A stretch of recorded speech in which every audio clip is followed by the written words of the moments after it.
In this video, I want to explore how the edges of the painting can change how we actually see the painting.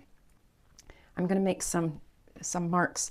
I have two paintings set up here, just little 6x6s, just to show as an example. One, as you can see, is on a darker background. The other one is on the white background. And I'm going to make similar marks on each painting, and then we're going to compare them at the end. And I'm going to tell you what sometimes your mind thinks when you're painting, and you don't really realize that your mind is thinking that. So let's get started in painting some things. I'm going to start with just a light wash on both of these. Not for all of them, not for the whole painting, but just for some of it. Trying to keep them similar so we can compare them afterwards. And I'm just going to create different marks on here.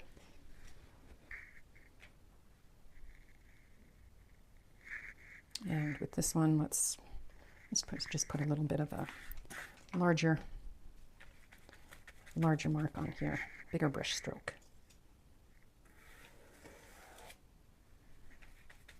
And do similar on the other one.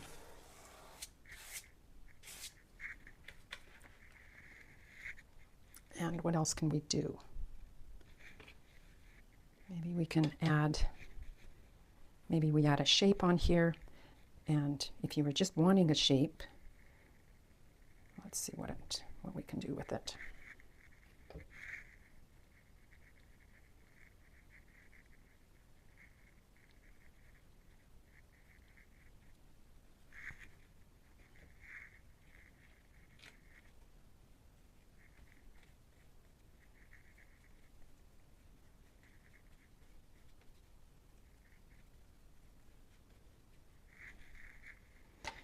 And what else can we do?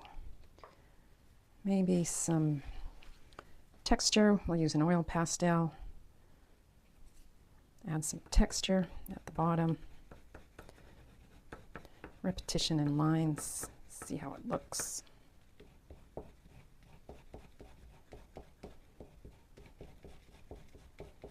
What I do on one, I'm just going to do on the other so we can compare it afterwards. Maybe I'll do some more shapes on here. Just add some dots.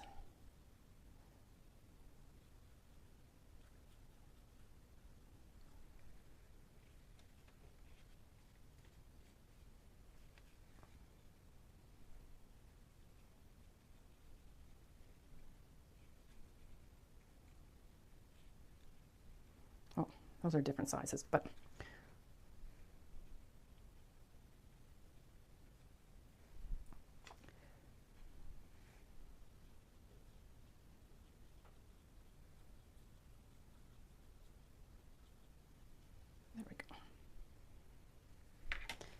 and maybe we'll just add one more type of, maybe we'll do a line, and then that'll be that.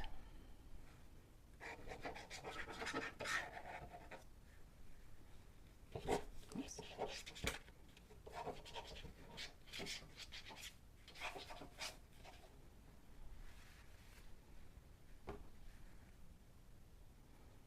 All right, so this is by no means a masterpiece, but it's to show you we've done similar marks on them. And when you're thinking about doing the marks and you come to the edge of the page, whether it's on a paper or on a canvas, does your mind think that, oh, I have to stop because we're coming to the edge of the canvas? Now with this one,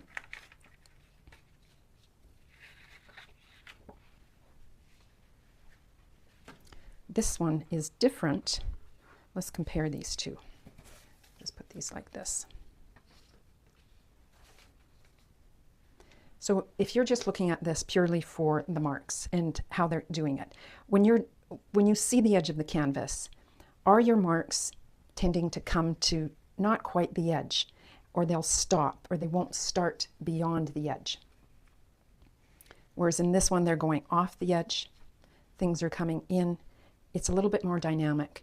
And whether you're doing an abstract painting or if it's a landscape, and if these were trees or something else happening in there, a lot of times the viewer will get involved in what's happening with the painting, and if it goes off, the viewer then starts to imagine what it's like beyond the edges of the painting, which makes it really more interesting, as opposed to here it can be all contained within the painting. So they just have to analyze and decide here. Not as much thought that may go into it as something when it's going off the page.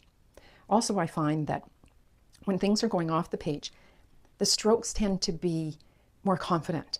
It's like when you are talking, and if you are saying something and your voice is going, yes, I think that's right, and that's how I'm going to do it, and your voice goes up at the end, not as confident as if you're saying, yes, I think that's right, and that's how I'm going to do it.